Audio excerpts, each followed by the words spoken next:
Regarde, écoute et vis. Livre 6. Venez rencontrer le plus grand maître qui ait jamais existé. Son nom est Jésus. Image 1. Jésus, notre enseignant. Voici une image qui montre un homme appelé Jésus. Il enseigne les gens qui l'écoutent.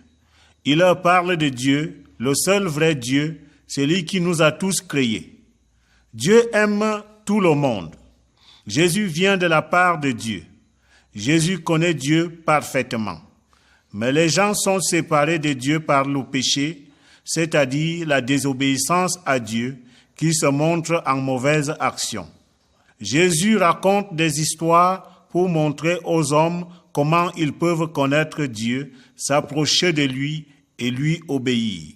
Ainsi, vous aussi, vous pouvez apprendre à connaître le vrai Dieu.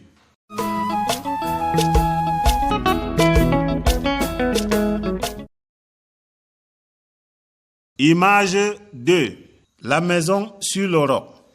Jésus raconte une histoire à propos des deux maisons que vous voyez sur cette image. Une des maisons est bâtie sur le roc. Elle a une fondation sûre et solide. Quand la tempête arrive, elle ne s'écroule pas, elle reste ferme. L'autre maison est bâtie sur le sable. Quand la tempête arrive, elle est certaine de s'écrouler. Regardez, vous la voyez en train d'être emportée par les grandes eaux devenues un torrent. Jésus dit que l'homme qui bâtit sa maison sur le roc est un homme sage. Nous aussi, nous devons bâtir nos vies sur une fondation sûre. La ferme fondation pour nos vies, c'est notre rocher, le Seigneur Jésus. C'est pour cela que le bon enseignement sur le vrai Dieu vivant est très important.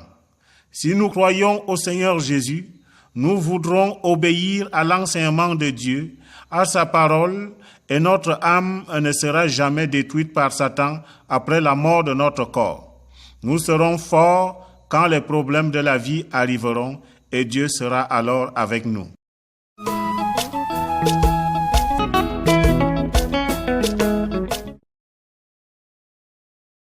Image 3. La lumière doit être vue. Regardez. Les hommes sur cette image tiennent des lumières dans leurs mains. Un des hommes tient sa lumière bien haut, d'où elle éclaire tous ceux qui sont dans la maison. L'autre homme cache sa lumière sous un seau. On l'appelle dans la parole de Dieu un boisseau. On ne peut pas voir cette lumière. Elle n'éclaire personne. Écoutez bien. Jésus est la lumière du monde parce qu'il est le chemin qui mène à Dieu. Le Seigneur Jésus dit que nous devons nous aimer les uns les autres. Si nous aidons les autres et si nous leur parlons de Jésus, ils peuvent aussi en venir à connaître le Seigneur Jésus, le chemin qui mène à Dieu. Nous serons comme des lumières pour qu'ils puissent voir. Donc, nous ne devons pas cacher les paroles de Jésus. Ne soyons pas comme l'homme qui a caché la lumière. Aidons les autres à entendre la parole de Dieu pour qu'ils voient Jésus, la lumière du monde.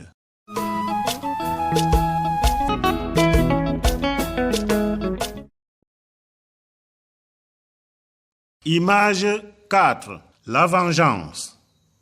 Regardez. Voici un soldat romain du temps de Jésus-Christ. C'est un homme cruel. Il frappe un juif à qui il vient aussi de voler sa robe. Que fait l'homme juif? Le Seigneur Jésus enseigne qu'il ne faut pas résister aux méchants. Il dit, si quelqu'un te frappe sur la joue droite, tends lui aussi l'autre. Si quelqu'un veut te traîner en justice et prendre ta tunique, laisse-lui encore ton manteau. Si les gens font du mal aux autres, ils devront être punis. Cette parole est vraie, mais Dieu seul peut juger celui qui a vraiment tort et qui fait le mal. Dieu est juste et il punit tous ceux qui font le mal. Dieu seul peut punir ceux qui sont méchants. Il peut choisir de les punir pendant leur vie terrestre, mais il les punira certainement par la punition éternelle de l'enfer après leur mort physique. Si quelqu'un nous fait du mal et si nous nous vengeons, nous ne plaisons pas à Dieu parce que nous n'obéissons pas à sa parole. Nous devons faire confiance à Dieu, car il sait qui doit être puni et Dieu le fera dans sa parfaite justice.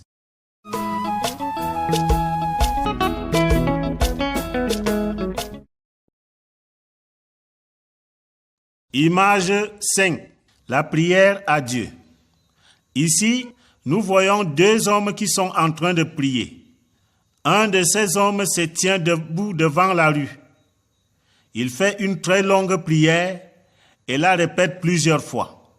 Il veut que les gens le voient, l'entendent et l'honorent lui au lieu d'honorer Dieu. Dieu n'aime pas que les gens soient orgueilleux. Il n'écoute pas ce genre de prière et il n'y répond pas. Le Seigneur Jésus dit que quand nous prions Dieu, nous devons aller dans un lieu secret. C'est ainsi que le deuxième homme prie. Il parle à Dieu dans sa maison où personne sauf Dieu ne le voit. Dieu entend la prière de cet homme et il y répond. Nous pouvons louer Dieu dans la prière. Nous pouvons toujours le remercier parce que nous savons qu'il nous aime et qu'il nous a donné le salut. Nous pouvons demander à Dieu de nous délivrer de Satan, du péché et du mal. Nous devons prier pour les autres. Nous pouvons demander à Dieu les choses dont nous avons besoin chaque jour. En toutes choses, nous devons faire confiance à Dieu et croire qu'il sait exactement ce qu'il nous faut.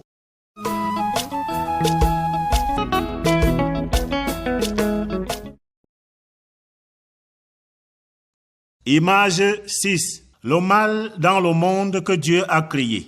Les hommes que vous voyez sur cette image sont mauvais. Ils sèment de la mauvaise herbe dans un champ de bonnes et nouvelles semences. Ils sont les ennemis du propriétaire, de celui qui possède le champ.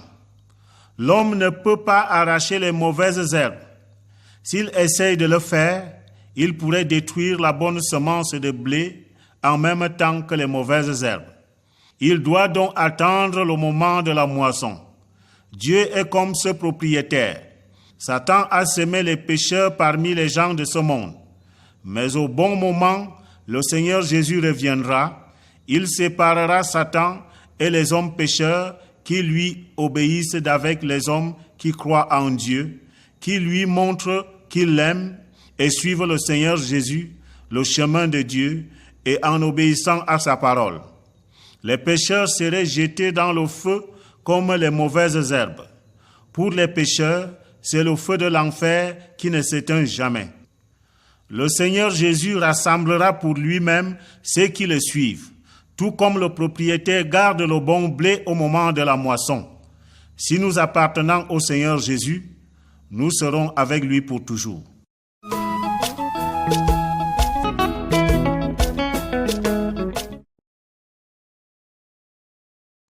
Image 7.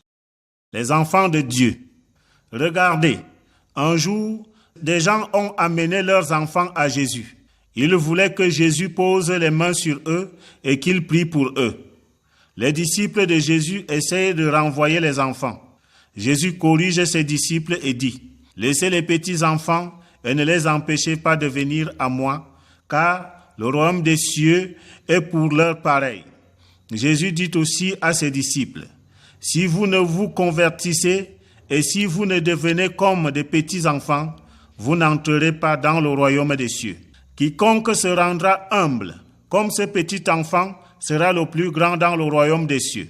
Ceux qui sont fiers et qui se croient importants ne peuvent pas être des vrais disciples de Jésus. »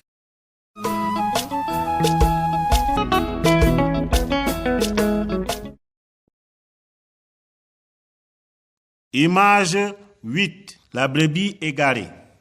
Un jour, Jésus raconte une autre histoire. Il dit, si un homme a 100 brebis et que l'une d'elles s'égare, ne laisse-t-il pas les 99 autres sur les montagnes pour aller chercher celle qui s'est égarée?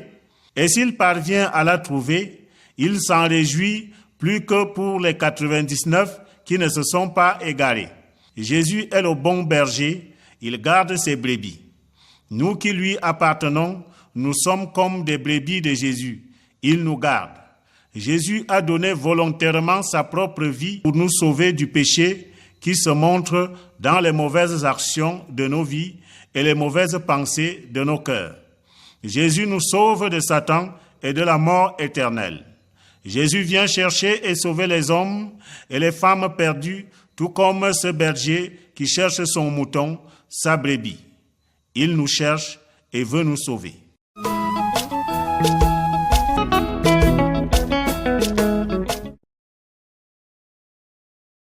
Image 9. Pardonner aux autres. Écoutez bien cette histoire. Un jour, un roi découvre qu'un de ses serviteurs lui doit beaucoup d'argent, des millions de francs. Le serviteur n'avait pas de quoi lui rembourser cet argent. Alors, le roi ordonne que ce serviteur et sa famille soient vendus comme esclaves. Le serviteur supplie le roi de lui accorder davantage de temps pour rendre l'argent. Le roi a pitié de son serviteur et annule son immense dette et le laisse partir sans rien payer. Mais regardez ce qui se passe maintenant. Le serviteur sort et rencontre un homme qui lui doit une somme d'argent, sans doute quelques centaines de francs. Il essaie d'étrangler l'homme et exige que son argent lui soit rendu immédiatement. Il jette l'homme en prison jusqu'à ce qu'il paye sa dette. Les autres serviteurs sont tristes en voyant ce qui se passe et ils vont le dire au roi. Le roi se fâche très fort. Il jette le mauvais serviteur en prison jusqu'à ce qu'il paye sa grande dette. Dieu nous aime à cause de la mort de Jésus pour nos péchés. Il nous pardonne quand nous le lui demandons. Il désire nous voir pardonner à ceux qui nous ont fait du mal, comme lui, il nous a pardonné.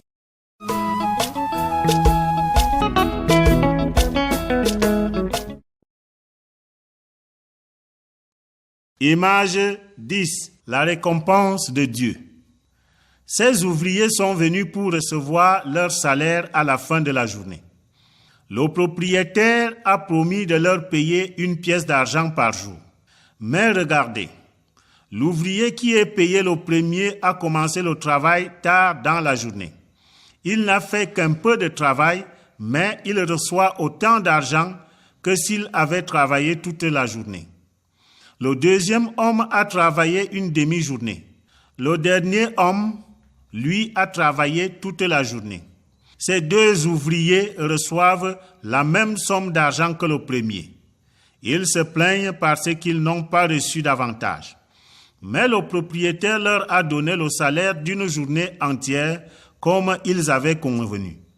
Jésus enseigne que Dieu agit comme ce propriétaire. Dieu est toujours juste. Il est aussi bon et généreux. Dieu donne la vie éternelle en Jésus-Christ à tous ceux qui croient en lui et qui le suivent en lui obéissant. La vie éternelle, c'est le don gratuit de Dieu. On ne peut pas l'acheter. On ne peut pas non plus recevoir la vie éternelle comme une récompense lorsque nous agissons pour plaire à Dieu. Elle est un don de la part de Dieu.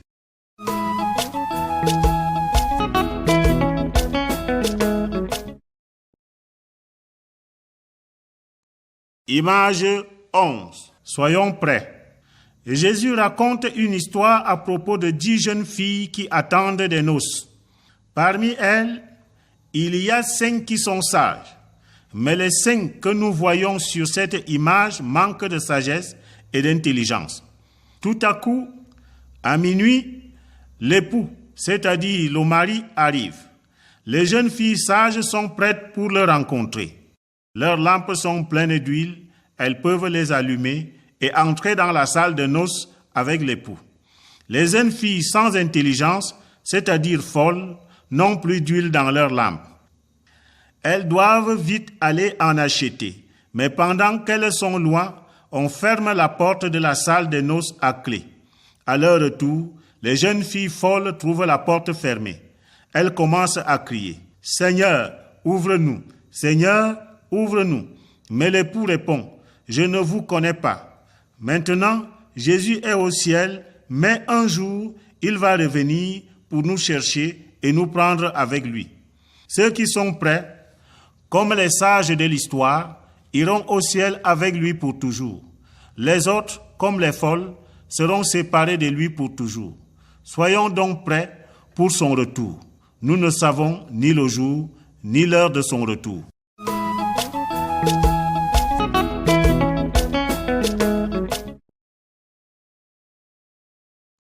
Image 12. En attendant Jésus. Comment donc pouvons-nous nous préparer pour le retour du Seigneur Jésus? Écoutez bien. Sur cette image, vous voyez un homme très important.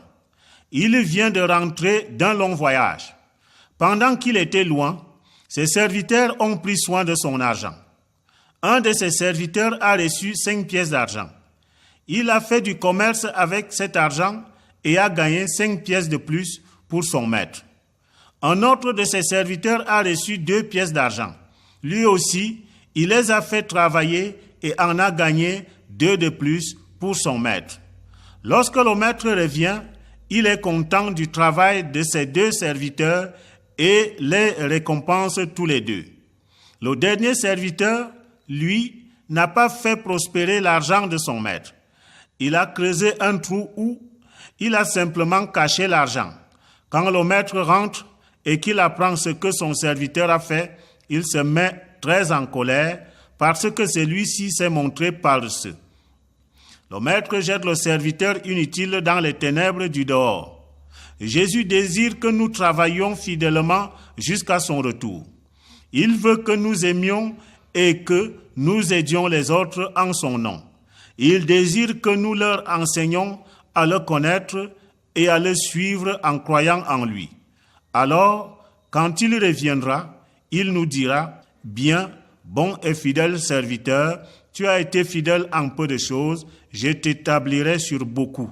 Entre dans la joie de ton maître. » Quel ami fidèle et tendre nous avons en Jésus-Christ,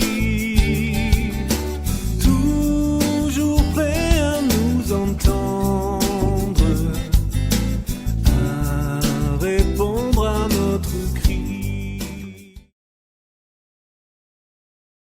Image 13. Jésus est baptisé. Sur cette image, nous voyons le Seigneur Jésus avant qu'il ne commence à enseigner les gens. L'homme qui est avec lui dans la rivière s'appelle Jean. Il savait qu'un jour, Dieu allait envoyer Jésus. En attendant sa venue, Jean a enseigné aux Juifs qu'ils doivent se détourner de leurs mauvaises voies et de leurs méchantes actions, qu'ils doivent se repentir. Ceux qui croient le message de Jean se repentent et sont baptisés d'eau. Ceci est un signe qu'ils reconnaissent leur méchanceté et qu'ils veulent changer leur conduite pour vivre en obéissant à Dieu. Jésus, lui, n'a jamais déplu à Dieu. Il n'a jamais péché. Mais il est aussi venu vers Jean pour se faire baptiser. Jean baptise Jésus. Celui-ci sort de l'eau et une chose étonnante arrive. Les cieux s'ouvrent et le Saint-Esprit de Dieu descend sur Jésus comme une colombe. Une voix se fait entendre des cieux, la voix de Dieu qui dit, « Tu es mon Fils bien-aimé, objet de mon affection. » Ces paroles affirment que Jésus est envoyé par Dieu et qu'il vient de lui. Après son baptême, Jésus fait beaucoup de miracles. Ainsi, il continue à montrer aux gens que Dieu l'a envoyé pour les sauver.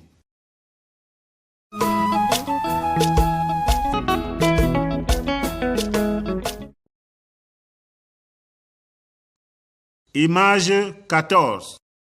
Jésus appelle ses disciples. Jésus appelle des hommes pour l'accompagner dans son ministère sur la terre. Il veut les enseigner au sujet de Dieu, pour qu'ils puissent à leur tour enseigner les autres. Un jour, Jésus marche au bord du lac et il voit 2 hommes qui sont en train de pêcher. Ils s'appellent Pierre et André. Jésus leur dit, « Suivez-moi et je vous ferai devenir pêcheurs d'hommes. » Immédiatement, ils laissent leur filet, ils obéissent à Jésus et le suivent. Un peu plus loin, Jésus appelle Jacques et Jean. Ils obéissent aussi à Jésus et se mettent à le suivre. En tout, Jésus appelle 12 hommes à devenir ses disciples. En suivant Jésus, ils voient les miracles étonnants qu'il accomplit. Quand nous obéissons à Jésus et que nous le suivons, nous aussi, nous pouvons être ses disciples.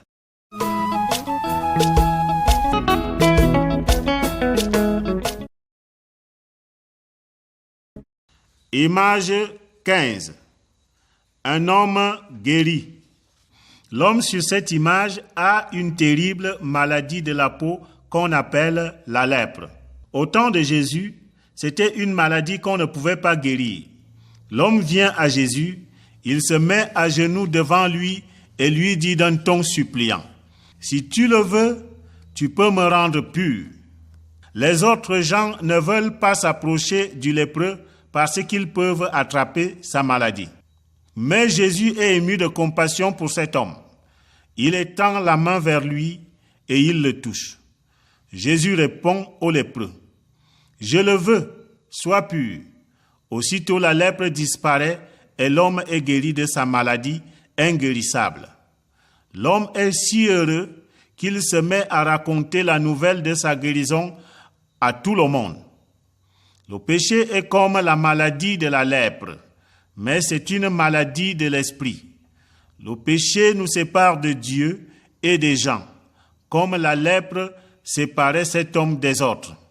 Mais si nous venons à Jésus, il peut nous rendre purs de tout péché et nous réconcilier avec Dieu.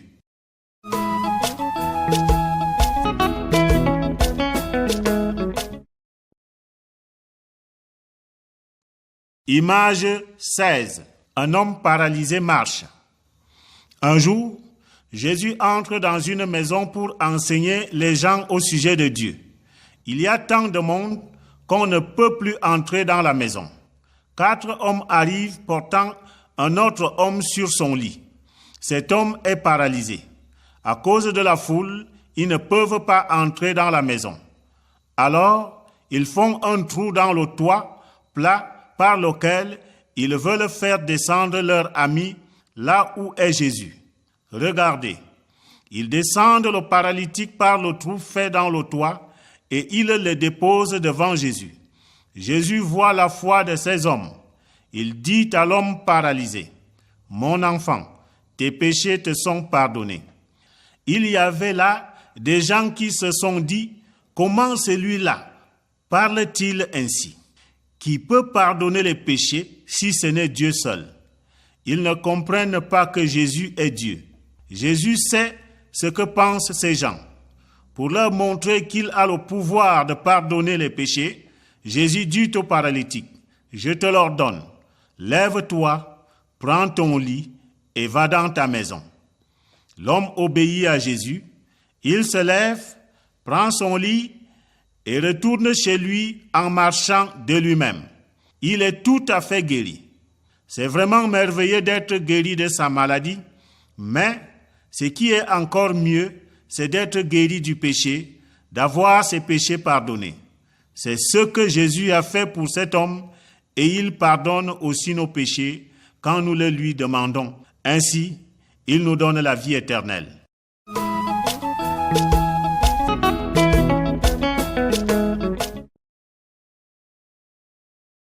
Image 17. Une main paralysée et des cœurs endurcis. Voici Jésus qui est venu à la maison de Dieu. Les chefs religieux y sont aussi. C'est le jour du sabbat, jour où les Juifs adorent Dieu. Ce jour-là, ils ne font aucun travail pour honorer et adorer Dieu. Il y a là aussi un homme qui a une main paralysée. Les Juifs observent Jésus parce qu'ils veulent savoir si Jésus va guérir l'homme malade ce jour-là. Ils veulent pouvoir l'accuser de travailler et de ne pas obéir à la loi de Dieu. Alors Jésus demande, « Est-il permis le jour du sabbat de faire du bien ou du mal, de sauver une personne ou de la tuer ?» Jésus dit encore à l'homme qui a la main paralysée, « Étends ta main. » L'homme obéit à Jésus et sa main est guérie, elle devient saine. Nous aussi, nous adorons Dieu ensemble le dimanche, Mais ce jour que Jésus dit ici, c'est que nous montrons que nous aimons Dieu en aimant les autres et en leur faisant du bien quand ils en ont besoin.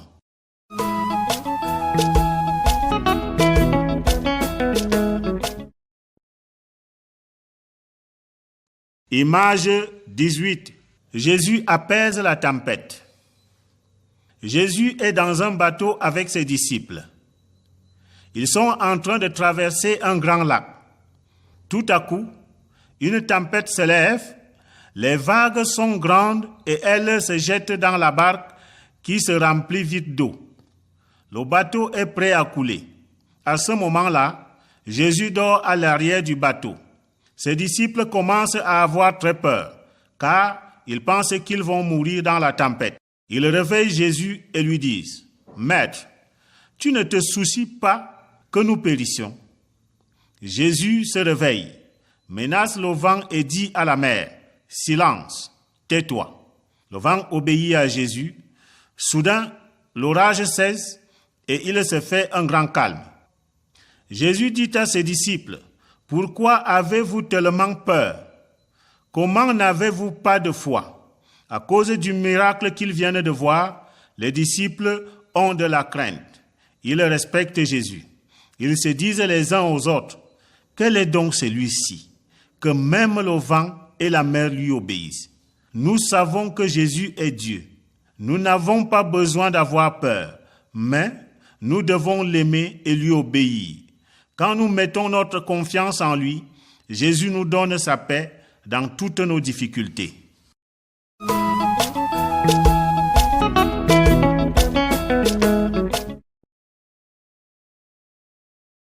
Image 19. Une femme guérie. Est-ce que vous voyez une femme dans cette image? Elle suit Jésus. Elle est malade d'une perte de sang depuis 12 ans. Elle a souvent été chez le médecin et elle a dépensé tout ce qu'elle avait, mais elle était toujours plus malade. Elle entend dire que Jésus peut guérir les gens. Elle se dit donc, si je puis seulement toucher ses vêtements, je serai guérie. Elle le touche et au même instant, elle est guérie. Jésus se rend compte que quelqu'un l'a touché car il sent qu'une force est sortie de lui. Il dit, « Qui a touché mes vêtements ?» Il y a beaucoup de monde qui se presse autour de Jésus, mais la femme sait qu'elle vient d'être guérie. Elle se jette aux pieds de Jésus et elle lui dit toute la vérité. Jésus lui parle et confirme sa guérison. Il dit, « Ma fille, ta foi t'a sauvée, va en paix et sois guérie de ton mal. » Jésus nous connaît parfaitement. Il sait ce que nous faisons et ce que nous pensons. Il sait mieux que nous le pourquoi de nos actions. Il nous aime et désire que nous venions à lui avec foi. Il désire nous aider à le trouver et à le connaître et à le suivre en lui obéissant.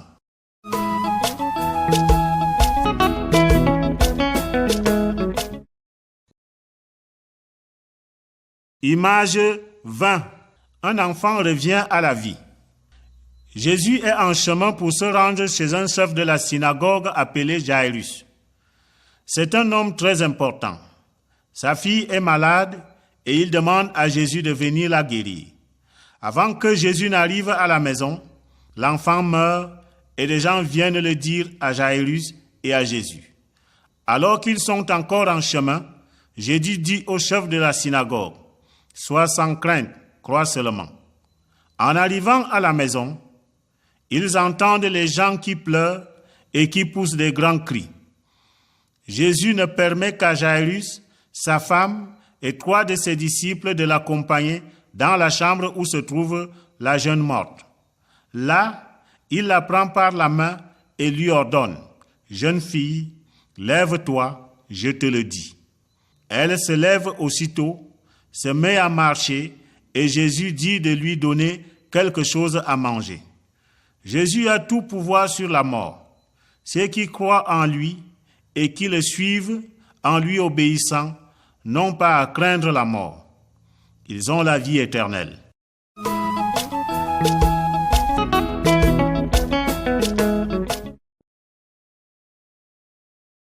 Image 21. La foi d'une femme étrangère.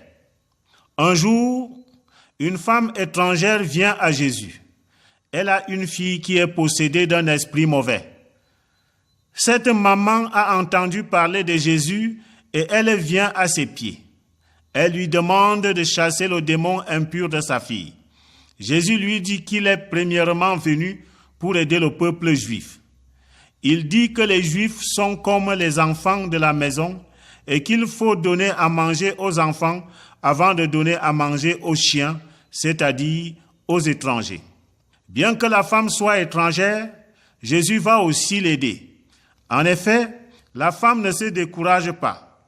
Elle dit à Jésus, « Les petits chiens sous la table mangent les miettes des enfants. » Jésus est heureux de voir la foi ferme de cette femme et lui dit, « Ta foi est grande, qu'il te soit fait comme tu le veux.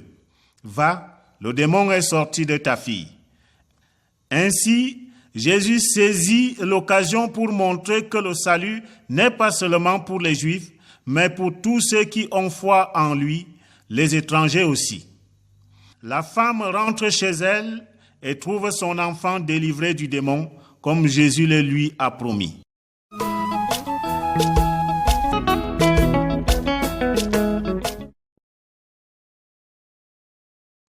Image 22. Un homme sourd et muet entend et parle. Des gens ont amené l'homme qui est avec Jésus. Il est sourd depuis sa naissance et il ne peut pas bien parler. Jésus le prend à l'écart, loin de la foule. Jésus met ses doigts dans les oreilles du sourd et il lui touche la langue avec de la salive. Puis, Jésus lève les yeux au ciel et fait confiance à Dieu. Il dit, « Ouvre-toi ». Tout de suite, les oreilles s'ouvrent et il peut entendre. Sa langue se délie et il se met à parler correctement. Les gens sont extrêmement étonnés. Ils disent de Jésus, « Il fait tout à merveille. Il fait entendre les sourds et parler les muets. » Jésus peut ouvrir nos oreilles pour que nous entendions et comprenions la parole de Dieu.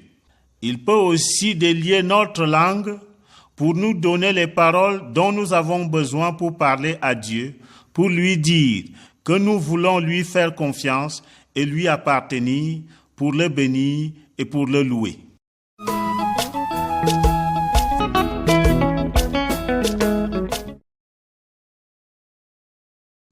Image 23. Jésus donne la vue à un aveugle. L'homme qui est avec Jésus sur cette image est aveugle. Jésus l'a pris par la main et l'a conduit hors du village.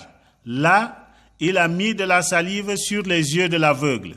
Jésus lui a imposé les mains et lui a demandé, « Vois-tu quelque chose ?» L'homme ouvre les yeux, mais il ne voit pas très clairement. Il dit, « Je vois des hommes, mais comme des arbres, et ils marchent. » Jésus pose de nouveau ses mains sur les yeux de l'homme. L'aveugle regarde fixement. Il est rétabli. Il voit tout clairement et distinctement. Il est certainement très heureux. Mais ce qui est le plus merveilleux pour lui, c'est sans doute de voir Jésus. Satan essaie de nous rendre aveugles spirituellement. Il ne veut pas que nous connaissions Jésus. Il ne veut pas que nous comprenions ces paroles qui nous montrent le chemin du salut. Mais Jésus peut nous les faire comprendre clairement pour que nous croyions en lui, que nous soyons convertis et qu'il nous guérisse de notre péché.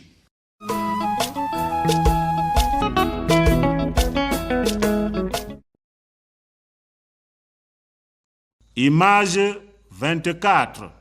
Le pouvoir de Jésus sur Satan. Un homme amène son fils aux disciples de Jésus. Il leur demande de chasser les mauvais esprits qui se trouvent dans cet enfant. Mais les disciples ne peuvent pas le faire. À ce moment, Jésus les rejoint. Dès que l'esprit mauvais voit Jésus, il secoue l'enfant violemment. L'enfant tombe par terre. Il écume, grince des dents et devient tout raide. En répondant aux questions que Jésus lui pose, l'homme dit, si tu peux quelque chose, viens à notre secours. Jésus répond, si tu peux, tout est possible à celui qui croit. Jésus parle à l'esprit mauvais devant la foule qui accourt pour regarder. Il dit, esprit muet et sourd, je te l'ordonne, sors de cet enfant et n'y entre plus. L'esprit sort de l'enfant en poussant des cris. Peu de temps après cet événement, les chefs juifs ont fait tuer Jésus. C'est alors que Jésus accomplit le plus grand miracle de tous. La mort n'a pas pu le retenir, il est ressuscité d'entre les morts. Par sa résurrection, Jésus a gagné la victoire sur Satan. Jésus a vaincu la mort pour toujours. Nous ne devons plus avoir peur de la mort physique quand nous avons la vie éternelle par Jésus-Christ. Le Seigneur Jésus est le seul vrai Dieu. Il est plus grand que tous les esprits et tous les dieux du monde entier.